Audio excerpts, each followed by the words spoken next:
welcome to Fort Lauderdale. Local time is approximately 10:06 p.m. For your continued safety and the safety of those around you, remain seated with your seatbelt securely fastened until the aircraft comes to a final stop and the captain has turned off the fasten seatbelt sign. Once the captain turns off the fasten seatbelt sign, you can then get up and gather your personal belongings. Please use caution when opening those overhead bins as items tend to shift during flight, and refrain from smoking until safe inside the terminal and then only in designated smoking areas. You may now use mobile phones and other handheld devices, or laptop computers may not be used at this time.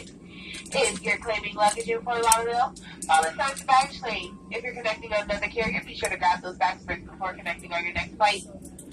Our uniform representative will be happy to assist you regarding any ground transportation or baggage claim questions you have. For our passengers who requested wheelchair assistance, remain seated and allow others to pass. A flight attendant will notify you when your wheelchair is ready. On behalf of your entire Fort Lauderdale-based crew, we'd like to thank you for flying with us today. It's been our absolute pleasure to serve you, and we hope to see you on another Allegiant flight. Welcome to Fort Lauderdale.